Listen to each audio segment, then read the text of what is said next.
Good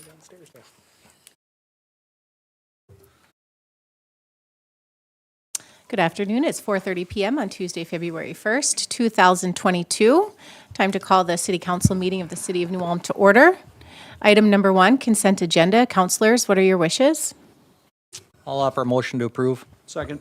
We do have a motion and a second. Any more discussion? Those in favor signal by saying aye. Aye. Opposed? That motion is carried. Item number 2.1, a public hearing on proposed 2022 utility, street, and alley improvements, Group 1 project. Madam President and City Councilors, this is the public hearing for the 2022 USA project. There's a list of projects that are included, or list of locations included within this project. It'd be my recommendation that we open up the public hearing for public comment and go from there. Thank you. This is a public hearing. If there is anyone that would like to be heard, I will go ahead and read the project overviews by project. At that time, if you'd like to be heard, you can come up to the microphone, state your name and address for the record. Location number 1, Jacob Street and Thompson Street Utility and Roadway Extension. Number 2, German Street from 7th North Street to 12th North Street. Number 3, Alley Block 174, south of Center Street. Number 4, Alley Block 196, north of Center Street. And project number 5, Alley Block 190, north of Center Street. Number 6, sanitary sewer repairs in the areas of 19th North Street and the intersection of State Street and the lining of the sanitary sewer manhole at First South and Broadway. And project number 7, concrete sidewalk and ADA improvements.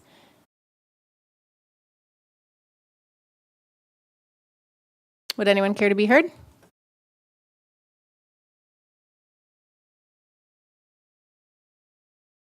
Thank you.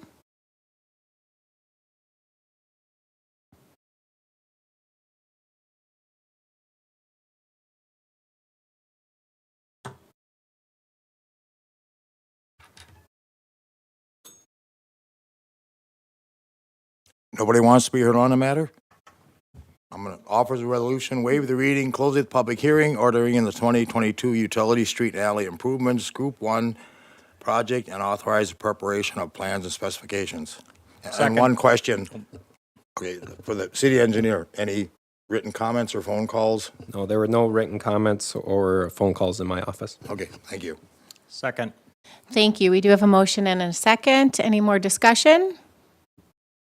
Assistant Finance Director Amira, please call the roll. Counselor Mack, Yes. Counselor Christian, Yes. Counselor Warmka, Yes. President Becker. Yes, that motion is carried. Item number 3.1, City of New Ulm zoning map.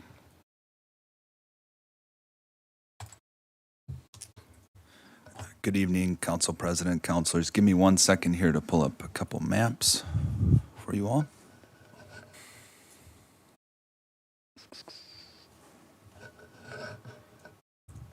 Why is this one not turning on?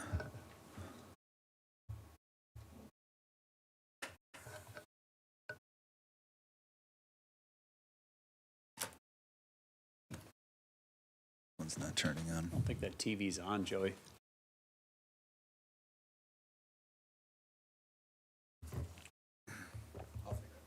Okay. Got it? Okay. Thank you.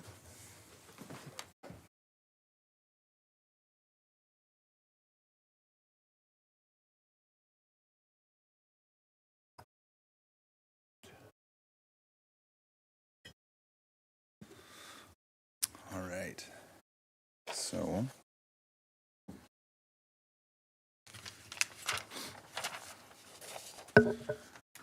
the proposed action tonight is to accept the City of New Ulm zoning map and direct city staff to include this document in the proposed new city zoning ordinance for the City of New Ulm, Minnesota. The Planning Commission unanimously recommended approval at their January 27th, 2022 meeting. Section 3.1A of the new ordinance provides for the adoption of the zoning map in conjunction with the adoption of the new zoning ordinance. When the new ordinance is officially adopted, it means the map will be adopted at the same time. I would like to give just a little overview on some of the major changes, some of the differences that we're going to see with this new zoning map compared to the old zoning map. So pulled up on the screen here is the old city zoning map. I'll zoom in just a bit more.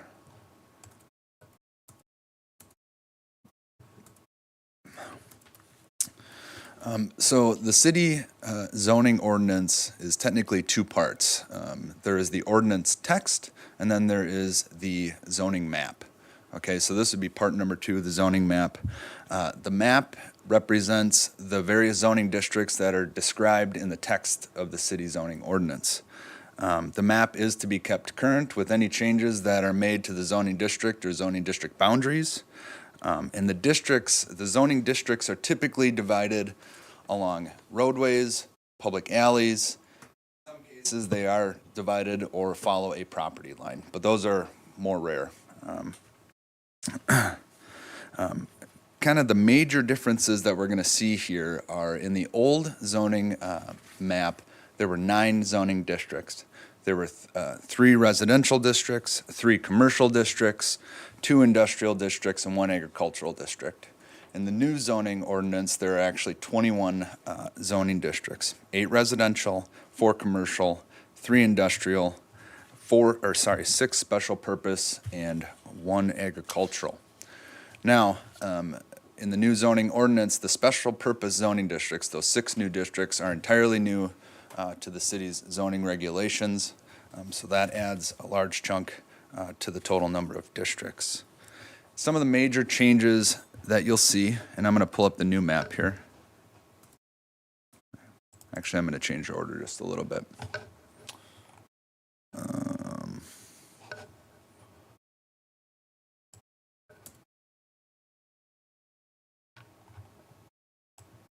This map shows right here, it's hand-drawn in, the new districts outlined in black, overlaying the existing zoning districts in the city. So this map can show you some of those changes that be made. One of the notable changes is that in the industrial districts, we previously just had I-1 and I-2. We now added an I-3.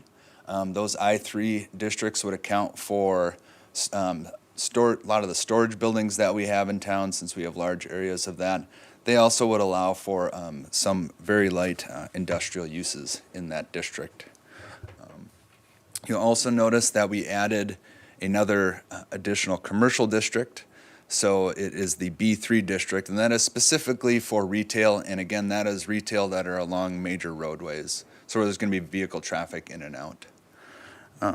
In the residential districts, one of the major changes that we made was previously we just had R3, which was multifamily residential.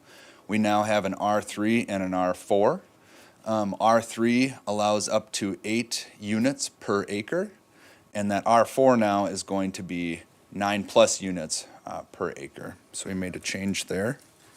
And then you'll also note that we have an overall loss of the AOS district. So that's the Agricultural Open Space District. We actually didn't lose any land, but what happened was we added in those special purpose districts, and that is to reflect more closely what type of land uses are actually existing on those sites. So MLC has been changed. Part of MLC's properties have been changed from agricultural to now a special purpose district, situations like that. I'm going to pull up the brand new map.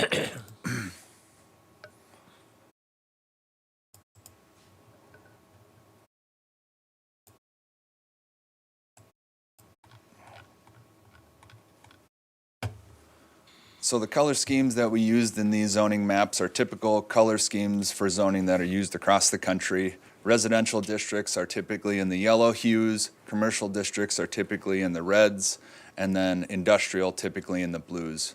Since we had these special purpose districts that we now added, we actually have those as hatched, or they might be laying over the top of an existing district. So that's how we separated those out.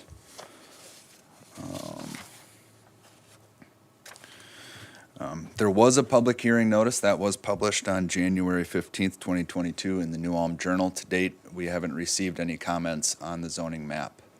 But I would be willing to take any questions you may have. There's one question I did have with that, and I've been up in staffs almost every day. I realize we're going to do a major rezoning, and most people aren't a geek like myself. It's my job to read a public notice.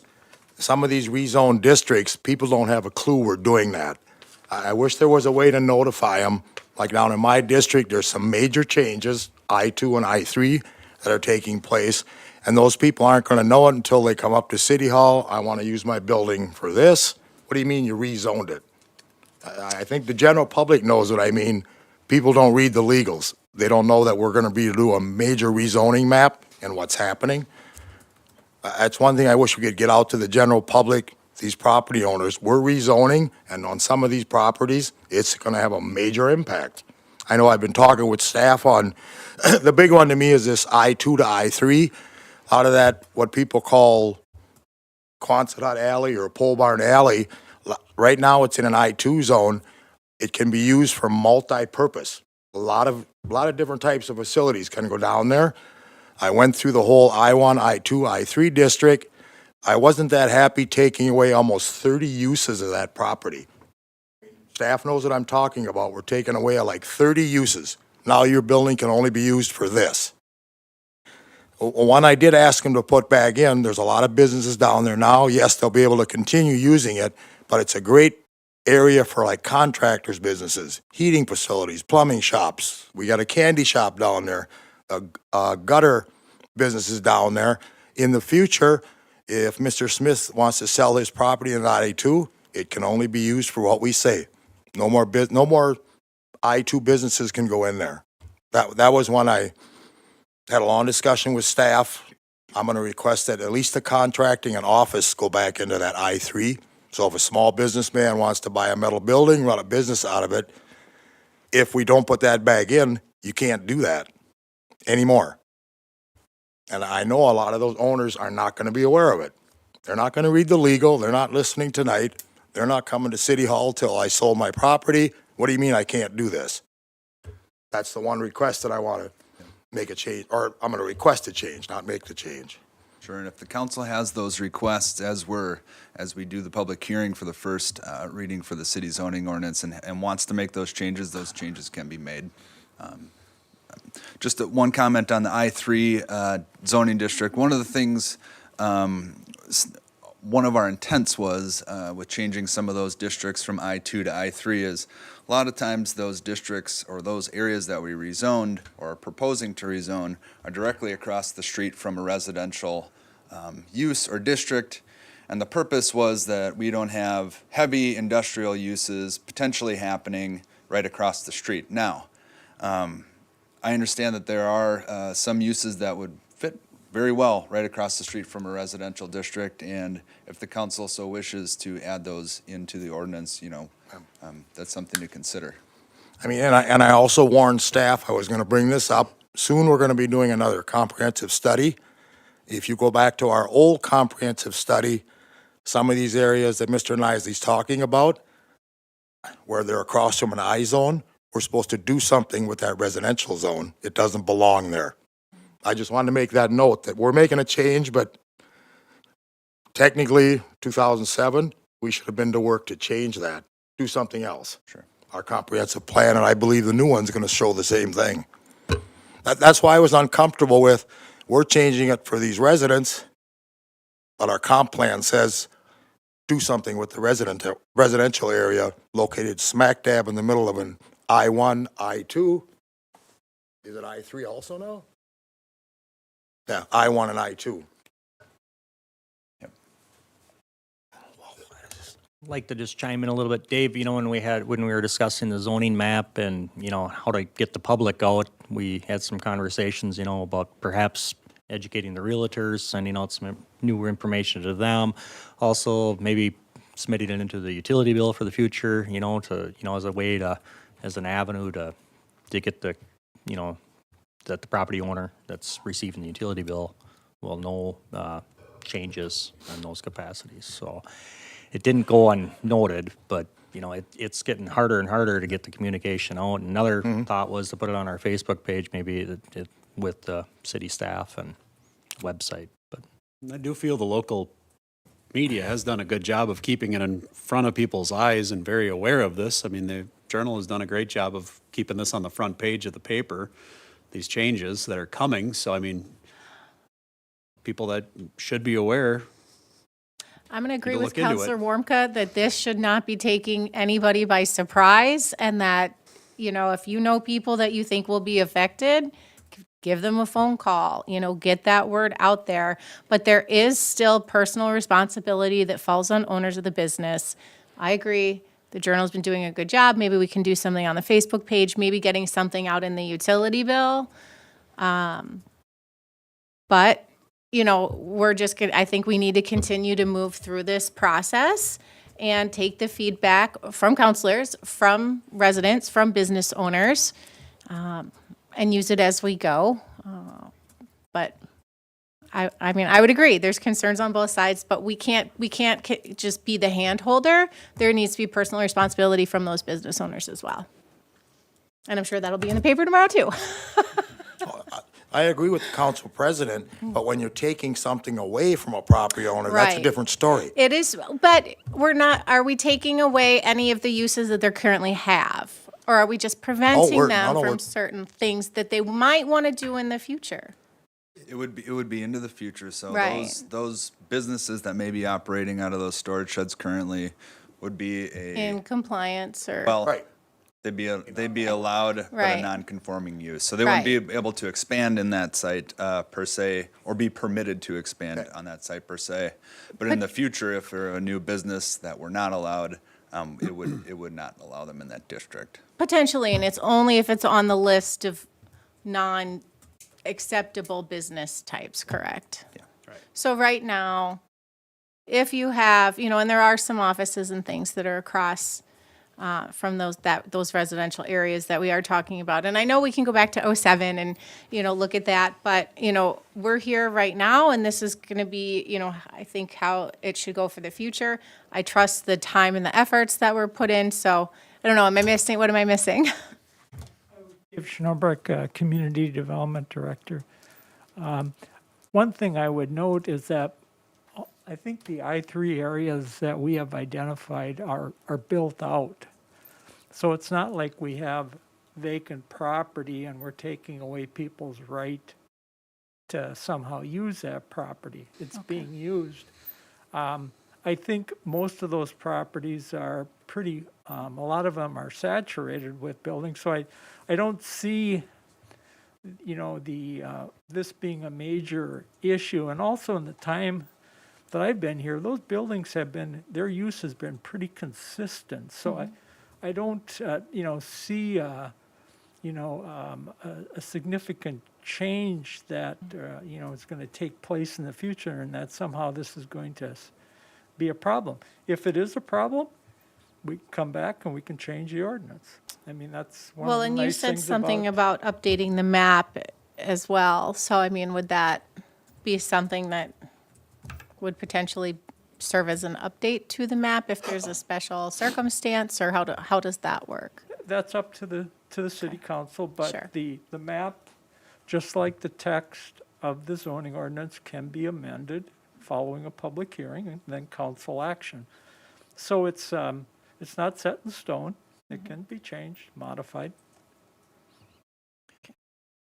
Dave or John, could you pull up on the map so we could show the public what areas we're talking about here for the I-3? Is there, do we have any? I think your handwritten one was a nice Yeah, one you showing had some that. notes there. That's a So we nice- can just kind of, you know, so the public sees it and anybody in the audience and. You know, I know it looks like a lot of changes, but in my mind, that biggest one is the I-2 to I-3. All the institutions, educational facilities that we have, they're all permitted now in our zoning ordinance, correct? Yeah. Right, they're in residential property, now we're just revamping the map. None of that is, in my mind, it's being zoned, but it's not being rezoned. The use stays the same forever. We actually simplified, if they want to add on to buildings, if they want to add on to the school or the hospital. Right. But my point was just, these are actually being reclassified. The rest of the map, to me, it hasn't really, I mean, it used to be in the zoning, hasn't really changed at all. All these occupancies are still gonna be there, permitted uses, we're just putting them on a map. That's probably the biggest point I'm getting I would to. note that they're being reclassified. That is correct, but they're being reclassified to a use that is currently present on the property. Right. I mean, we're So- putting it on a map, Right. right? Oh, and I don't know if you, John, you wanna touch on, I had talked to you this morning about why we're doing that on 4th to 6th on Front Street. Whatever counselor saw it, it's not really developed yet. There's storage buildings in the alley. There's a business on one end, storage building, vacant lot, and a couple of houses. I was just curious why we were taking that out of the I-2, almost like a mini spot zone, why we were doing that. You're talking about this one where my little hand is? Is this what you're talking about? Yeah, it should be right on, Right. correct. Yeah, so that currently is storage sheds. In the alley, Mm-hmm. but there's houses up in front, a business on one end, and a storage facility on the, Right, and if there's the a type gutter. of business might be a use that is a good type of use in that location, and if we want to make that change in the ordinance text to allow that type of use, let's say for a contractor, that is That's what, typically something- there is a contractor in there. right, that's something we could do. Some of the major changes that maybe should be noted here. So you see I-3 right here. That's being changed from an I-2. This is all on South Valley and here in particular South Front. And again, here's more I-2 that changed to I-3, and you can see it's across from residential districts. Same down here. These are all small lots abutting the railroad and then right across the street from residential districts. This I-3 zone on the north end is largely built out already and consists of storage buildings. And same with this I-3 right here. There's actually it's kind of a storage condo situation right here. Councilor Christian was talking about the districts that were changing from like AOS to a special purpose district. And one of those, one of the good things about making this change is that previously, technically, if they were going to be constructing something on that property, they need to follow the setbacks for the lot lines. Now by changing the zoning district, we're actually looking at the whole property, and the setbacks would be from the property boundary for that whole boundary. So rather than having to meet all these individual setbacks on all the different lots, we're looking at the property as a whole. John, one of them would be like where MLC just put up their new athletic field. Correct. Would that be correct? Yep, that consists of a number of outlots.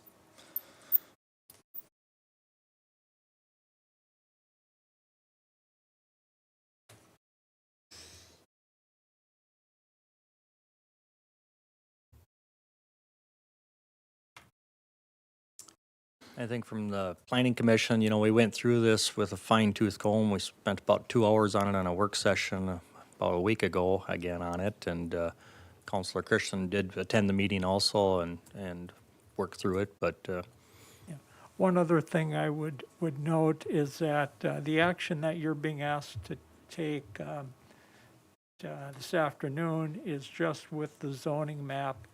The first consideration of the zoning map and the zoning text will be at the next meeting. So between now and the next meeting, if there are individuals or if individual counselors think there's a need to modify the district designation for a certain property, please advise us and we can put it on a list and come back at the first consideration and present that to you then, and what our thoughts are about that.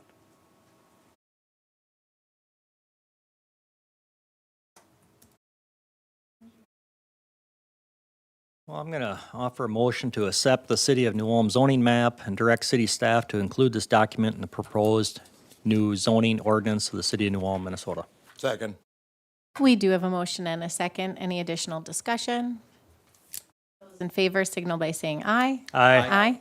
Opposed? That motion is carried. Item number 3.2, conditional use permit for Nicole Elsawaff. I understand we're getting her on the line. Yes, thank you. I'm going to dial her right now. Thank you.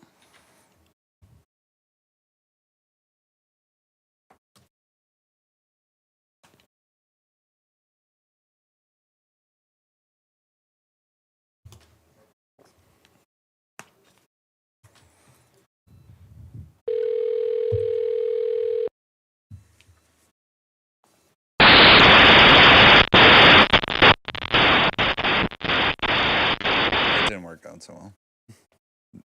Hi, Nicole. Are you on the line?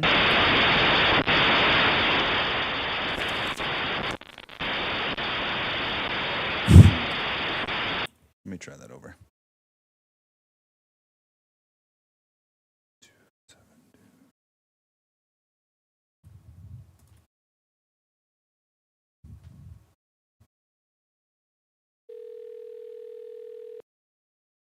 This is Nicole. Hey, Nicole. John Isley here with the City of New Ulm. Hi, how are you doing? Good. You're on speakerphone with the City Council, and I'm going to go through the staff report right now, okay? Okay, perfect, thanks. All right. The proposed action here is to offer a resolution to waive the reading, approving with conditions the application of Nicole Elsawaff, the applicant, and Rich Draheim, the owner, requesting a conditional use requesting a conditional use permit to allow the following. 1, convert the back half of the New Ulm Event Center into 22,000 square feet of climate-controlled self-storage units. And 2, convert the detached warehouse building into 7,200 square feet of non-climate controlled storage units on the property legally described as Lot 2, Block 1, Bridge Street Industrial Park, First Edition, except the southwest 200 feet of Lot 2. Street address of the property is 301 20th South Street. Planning Commission at its January 27, 2022 meeting unanimously recommended approval with conditions.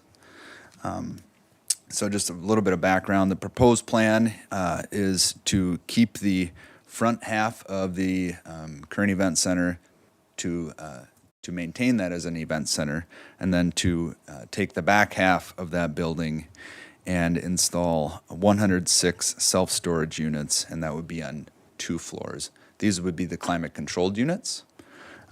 In the detached building, they would be putting in 32 non-climate-controlled units. Primary issues here would be, or information that was provided at the meeting. The business will make extensive use of technology, including motion-activated lighting, cameras, alarms, and access only to listed renters. The business will close from 10:30 p.m. to 5 a.m. each day. And they are proposing to open up these units in May of 2022. There were 5 recommended conditions. 1, the applicant / property owner will pay the cost to record the permit with the Brown County Recorder's Office. 2, no exterior storage will be permitted on the property. 3, the applicant / property owner will provide and maintain the required number of parking spaces. 4, the project will be constructed and operated as shown on the site and building plan provided with the application. And 5, any increase in the areas designated for storage units shall require a new conditional use permit. That concludes the staff report. Again, the applicant is on the line if the council has any questions. I have a couple of questions, John. It says no exterior storage will be permitted on the property, but they're using their exterior. Can you explain what the difference is? What? Sure, it would be people's personal belongings, things that would normally be inside of the storage sheds. Okay. It can't be outside of the building. Perfect, thank you. And then just given the new map that we just looked at, how does this use fit in with that portion of the map? Right, so this would be this would still require a conditional use permit. Okay. Okay. Add maybe from the planning commission's standpoint, we've done this already, staff outlined over a dozen times for storage facilities within our city for the districts, so. If the need is there, it's there. You know, this is a nice use of that space, I'd say, in those big, wide open areas. It's all off our a resolution, waive the reading, approving with conditions the application of Nicole Ellsworth and Rich Draheim, requesting a conditional use permit to allow the following: convert the back half of the New Ulm Event Center into 22,000 square feet of climate-controlled self-storage units, and convert the detached warehouse building into 7,200 square feet of non-climate controlled storage units on the property legally described as Lot 2, Block 1, Bridge Street Industrial Park, First Edition, except the southwest 200 feet of the Lot 2. The street address of the property is 301 20th South Street. Second. We do have a motion and a second. Any additional discussion? Assistant Director Amira, please call the roll. Counselor Warmka, Yes. Counselor Mack, Yes. Counselor Christian, Yes. President Becker. Yes, that motion is carried. Thank you. Thank you. On to item number 3.3, preliminary plat of Milford Heights 5th Edition. The applicant in this case is Al Paler, and he's doing this on behalf of S&P Development LLC. They also are the property owner. The legal description of the property currently is part of Lot 1, Block 2, 5th North Street, First Edition. The street address of the property is 648 to 685 Waraju Avenue. The property is generally north of Beinhorn Street and is west of Fender Drive and south of 7th North Street. Platted area totals 5.48 acres. The plat will extend Warju Avenue from Beinhorn Street to 7th North Street. There will be a total of 20 lots established by the plat, and those 20 lots will be divided evenly on both sides of the street. There will be 2 alleys. The alley to the east will be a full alley, so that's a 20-foot width.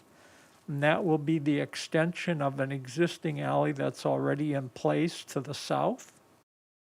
And the second alley is to the west, and that consists, though, only of 10 feet.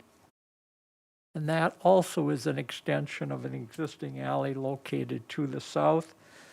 The reason it's only 10 feet is the thought is that when the property on the other side is platted, that at that time, an additional 10 feet will be provided to bring the alley to its appropriate width of 20 feet. Should note that on the other side of that alley, currently it's Milford Township, so that property is in Brown County. As I indicated, there are a total of 20 lots, and those lots will accommodate 10 twin homes, 5 twin homes on each side of the street. The lots comply with our standards, subdivision standards. And I will note that with the passage of an ordinance in 2020, we now allow a 0-foot setback on an interior wall for a twin home in the R2 zoning district, so we no longer have to go through the variance process. We have identified conditions, and they are to pay the platting fee of $475. That's number 1. Number 2, provide an electronic file of the plat in an AutoCAD 2016 or newer format. Number 3 is to enter into a development agreement. 4 is to provide necessary utility easements. And number 5 is to rezone the property to R2, which is single and 2-family residence district. Now, with regards to the rezoning, what we're going to do is just include it as part of the new zoning map that hopefully we'll be approving in the next month. So that will not be a separate action. Should note that it was the developer indicated that the utilities would be installed, this coming summer, and that construction, at least on some of the units, would start in the fall of this year. That would conclude the staff report. Thank you, Mr. Schnobrick. I'd just like to add, I think we need it within our community. Everything keeps be selling and, as it keeps going. So with that, I'll recommend approval of preliminary plot to Milford Heights 5th edition with conditions. Second. We do have a motion and a second. Any additional discussion? Those in favor signal by saying aye. Aye. Aye. Opposed? That motion is carried. On to item number 4.1, second consideration of ordinance number 2022-048, fifth series for Park and Recreation.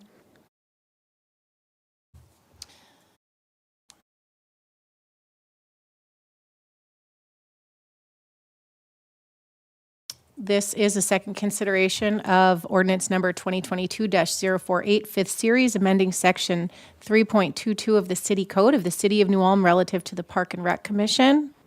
The ordinance would change the number of Park and Rec Commission members from 9 to 7. It was presented at the prior meeting on January 17th. Motion to approve. Second. We do have a motion and a second. Any additional discussion? Those in favor signal by saying aye. Aye. Aye. Opposed? That motion is carried. Item number 4.2, wall repair or demolition of the building at 307 North Minnesota Street. Mr. Zabel, it's yours. Council President, Councilors, Elwood Zabel, City of New Ulm, building official. In your packet is the latest bids that we got for either demolition or repair of the wall at 307 North Minnesota. Throw a curve in here. I did receive an email from the owner of the building stating that in the past month his mother has passed away and has left an inheritance that he believes is enough to take care of trying to secure something with this building and get it fixed up and get it usable under his own power, instead of us, the city, looking at doing either fixing or demoing it. He's asking for a year to be able to get this taken care of. He's stating that he's got some creditors that would take about 4 months to satisfy, and then work on moving forward with a course of action of repairing the building the way it sounded. And he does state that if he can't get it done, he would let us know. I'm thinking if we go that way, a 6-month time period to get something formed up, a plan that's ready to move upon, not 6 months to get it completely repaired, but get a substantial, solid plan to that he's moving forward with something. I've got a question for the city attorney. I mean, we've dealt with this for how long? I would just as soon, I understand giving him 6 months for it.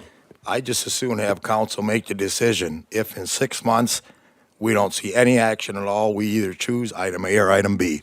We make a decision. We've dealt with this for 3 years. I'll give him the benefit of the doubt. 6 months, come in, show me the plan. I started to renovate. If not, we're either tearing it down or we're going to fix it ourselves. And that was kind of the direction that we were going to ask the council to take, is to pick option A or option B. We did get the quotes for both of them, so you had all the information necessary. Move forward with kind of the 6-month plan, and at the end of the 6 months, here we go. This is the direction, so we don't have to bring it back to council again for another decision. What are we talking about? I mean, he owes on taxes, correct? Correct. He does owe on taxes, yes. Do we know about how much? And I may have overlooked that. I think the last year he paid was it late 2019, early 2020. Okay, So so it's a not too couple of bad. years of taxes, so not too bad. But, for the repair of this building, I mean, we're looking at, what, $60,000 to $100,000? Repair is looking on the upwards of 125 on up. Oh, okay. But that's And with, he's aware of this, I mean, he's aware of these costs, correct? Yes. And is understanding that's what it would take. What happens in the meantime if something happens to that building? Who's responsible? If it starts to crumble, if it, if something goes awry? That's my question right now. Well, he owns the building, so he would be responsible, but I think the city has an obligation to at least are there cones there now or something to keep people away from the wall? I mean, obviously, I think that should be kept in place. I mean, in my mind, we're already talking about a pretty fragile building and a pretty fragile situation here. But, if he really thinks that he can get this covered, we can give him some time. But I would want something very concrete that with a direct, specific date and a timeline, that if we don't have the money in hand, that whatever action that we decide to take gets taken, because I really do not want to see this come back again. No offense. I but- agree. Now, Elwood, if we would agree to trying to give him this time period, I'm assuming staff would review his engineering plans and specs, that it's going to be correct. yes, he- satisfactory, right. repaired. I mean, I nothing assume that's he would you go know, back out and get a some reputable contractor that's going to stand behind it, because prepared plan, because this is looking at the first 20 feet of repairing the wall, 2 stories up, and then the added extras on there is going 4 feet on the bottom, looking at that. If it doesn't need repair, it doesn't. If it does, we've got some lineal foot costs and the rest of that wall also, which until you get into it, we're really not going to know what that cost is. That gap or that first 20 feet, it may just be that up to the second story that he needs to repair and make it solid. So it could be significantly less, but without knowing what we're getting into, sure. Right. plans would have to be brought in, reviewed, and looked at. One of the things that I caught in the information that you shared was that there may be some other creditors involved that he has obligations to as well. Do we have any idea where we fit on this list of priorities for the building He's owner? got 2 outstanding liens against the building right now. And talking with the assistant city attorney, it didn't sound like we were involved in that in any way, shape, or form, whatever we decided to do. Okay, but those would have to get paid off first, I would assume, or no, or? I'm just wondering where we are in line here, It because. stated that if he needed to get rid of them, he could file bankruptcy and they would go away. Yeah. Yeah, the liens on the building really, well, they concern the city, but, I mean, the city can go about its business, and, if he doesn't satisfy those liens on the building, eventually the creditors, I assume, would, well, if it has value, they'll take it. After. Okay. I mean, what sticks out to me is that this is a safety issue, that we know that it's a known safety issue and that we need to deal with it. In your opinion, is 6 months going to make a difference at this point? I mean, Possibly. I mean, when we first got the court judgment, he came back to us after that, and there was some changing circumstances during that time period, and he wanted to market it. And he went out and tried to we gave him, I think, 6 months there too. And he went out and tried to sell it, and was contacted by two people looking at that building.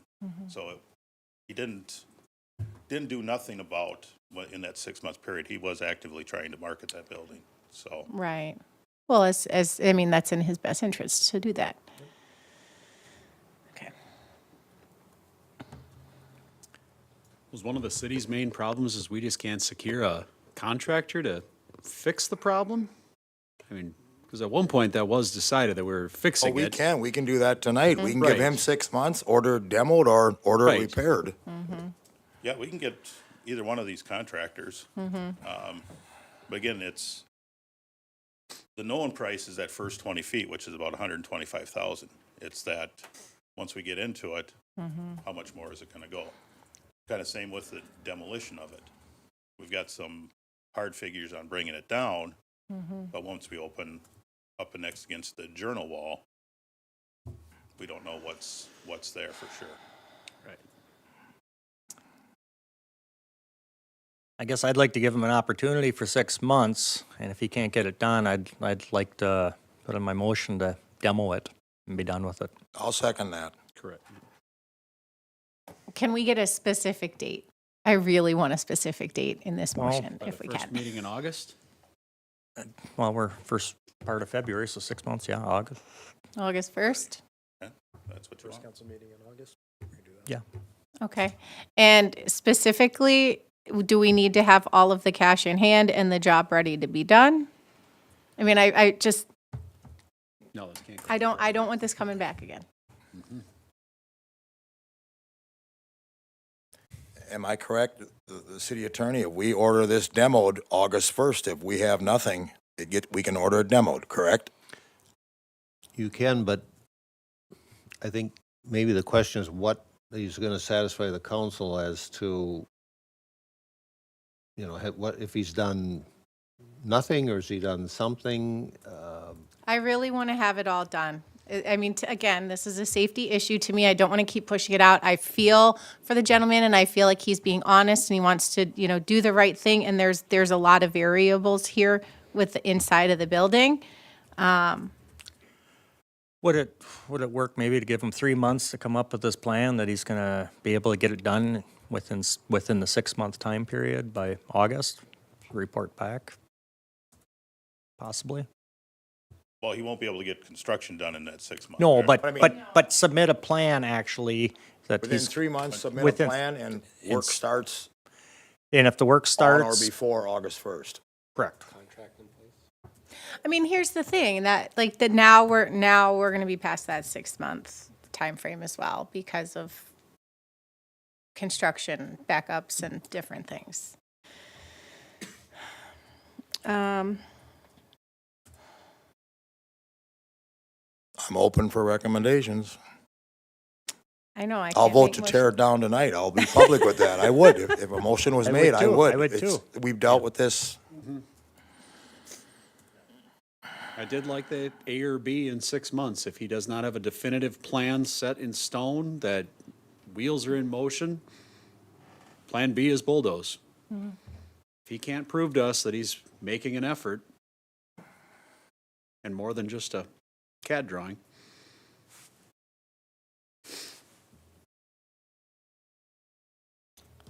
Okay, we have a motion and a second. Is there any more discussion? Can we read that back? I want to make sure it's right. Offer a motion to recommend demo of the property at 307 North Minnesota Street, unless he comes through with a plan within the next 3 months and starts construction by August 1st. And if no action, if construction is started by August 1st, to demo the property at 307 North Minnesota Street. Second. All right. Very good. Thank you, guys. Motion and a second. Any additional discussion? This was, those in favor signal by saying aye. Aye. Aye. Opposed? That motion is carried. Thank you. Item number 5.1, appointment to Economic Development Authority. I'll offer a motion to approve the appointment of Tom Berg to the Economic Development Authority, term ending December 31st, 2027. second. We do have a motion and a second. Any more discussion? Those in favor signal by saying aye. Aye. Aye. Aye. Opposed? That motion's carried. Tom, welcome to the EDA. Number 5.2, appointment to Transportation Advisory Committee.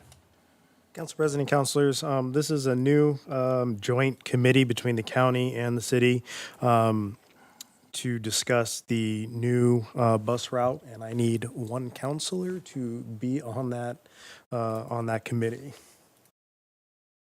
I would agree to be on that committee, unless there's somebody else that would like to. I certainly want to give other counselors an opportunity. Put less on it. Yeah, you weren't here, so guess what happened? I'll motion to approve the council president as our representative to the Transportation Advisory Committee. Second. We have a motion and a second. Any more discussion? Those in favor signal by saying aye. Aye. Opposed? That motion is carried. Thank you. Item number 5.3, library donations and memorials. I'll offer the resolution, waive the reading, accepting donations, memorials to the New Ulm Public Library for the period November 9th, 2021 to December 31st, 2021. Second. We do have a motion and a second. Any additional discussion? Assistant Director Amira, please call the roll. Counselor Mack, Yes. Counselor Christian, Yes. Counselor Warmka, Yes. President Becker. Yes, that motion is carried. Item number 5.4, airport rescue grant offer. City Council President and councilors, before you is the airport rescue grant offer. It's is similar to the various other grants that the airport's received since COVID began. This allows us to reimburse ourselves for costs related to operations, personnel, cleaning, sanitation, janitorial services for combating the spread of pathogens at the airport, as well as debt service payments. This grant is in the amount of $32,000. There is no city match, and we can use this for expenses back to January 20th, 2020. And we have, let's see. And then we have 4 years to expend the funds for this. Some of the funds from this grant will be used to replace the HVAC systems that have previously been awarded at the terminal building. In my mind, these are the best grants there are, where there's nothing matching and no strings attached. I'll offer the resolution, waive the reading, accepting the airport rescue grant offer, grant number 3-27-0070-020-2022 for the New Ulm Municipal Airport. Authorize the city manager and city attorney to execute the agreement on behalf of the city. Second. We have a motion and a second. Any additional discussion? Director Amira, please call the roll. Counselor Mack, Yes. Counselor Christian, Yes. Counselor Warmka, Yes. President Becker. Yes, that motion is carried. Item number 5.5, replace rescue boat, trailer, and motor for the fire department. I'll motion to approve the purchase of the 2022 Crestliner Rescue Boat Trailer and Motor from Mapleton Marine in the amount of $57,882 for the New Ulm Fire Department. And if you go down to the budget, the old boat, the 1988, which is outlived its use, I think we'll get about $5,500 for it. And we do have money in our not revolving fund, excuse me. Sinking fund. Sinking fund, 290, whichever one it is. Second. Okay, we do have a motion and a second. Any additional discussion? Those in favor signal by saying aye. Aye. Opposed? That motion is carried. Item number 5.6, release of development agreement for EconoLodge property. Madam President, members of the City Council, the street address of this property is 1901 South Broadway. Legal description is Lot 1, Block 1, Jansen's addition.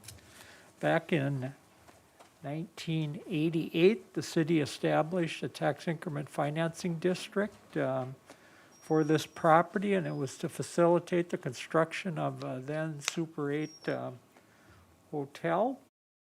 And we entered into a development agreement with the development firm at that time. The city council decertified the district in 2007. There's a pending purchase, but the purchaser would like the development agreement, removed from the title. There are a couple of provisions in the development agreement, though, that will remain. The purchaser is aware of that and acknowledges that in the release of development agreement that they have prepared. City attorney or assistant city attorney has reviewed this document and found it to be acceptable in its current form.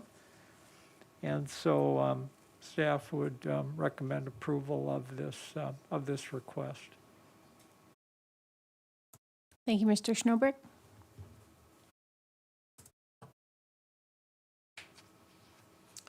I'll offer the resolution, waive the reading, approving the release of development agreement for the property legally described as Lot 1, Block 1, Jansen Edition, and authorize the city manager and finance director to sign this document on behalf of the city of New Ulm.